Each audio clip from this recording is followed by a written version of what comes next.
भारतीय सैनिक को हर मंच, हर रैली और हर पोस्टर पर देश का नायक कहा जाता है, लेकिन यूनियन बजट 2026-27 की सच्चाई इससे बिल्कुल अलग कहानी कहती है।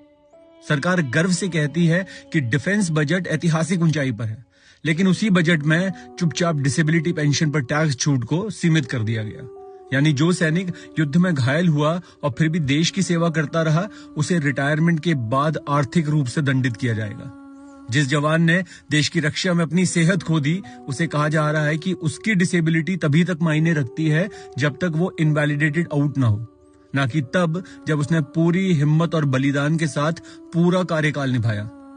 दुनिया के कई देशों में डिसेबल सैनिकों की पेंशन पूरी तरह सुरक्षित है, स्वास्थ्य सेवाएं सुनिश्चित होती हैं, वेटरन्स की देखभाल राष्ट्रीय कर्तव्य मानी जाती है, जबकि भारत में बहादुरी सिर्फ भाषणों में पूजी जाती है। असली आर्थिक सम्मान के समय सैनिकों को सिर्फ खोखली बातें मिलती हैं। हर सरकार के नेता सेना के नाम पर वोट लेते हैं, तिरंगे में खुद को लपेटते हैं और राष्ट्रवादी छवि बनाते हैं, पर जब बात सैनिकों के वास्तविक देखभाल की आती है तो वही नेता पीछे हट जाते हैं। और सबसे बड़ा विरोधाभास यह है कि इस देश का हर सांसद और विधायक हर कार्यकाल के लिए अलग पेंशन लेता है, भले ही उन्होंने सिर्फ एक दिन भी पद संभाला हो, जबकि दशकों तक लड़ने वाला डिसेबल सैनिक टैक्स, नियमों और उपेक्षा का बोझ उठाता है।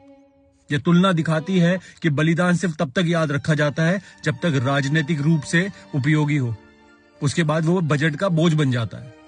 एक डिसेबल सैनिक रिटायरमेंट के बाद भी डिसेबल रहता है, और जो राष्ट्र अपने सैनिकों को भूल जाता है वो अपनी नैतिक दिशा खो देता है। बजट, पैसे, ये तो बहुत देर की बातें हैं।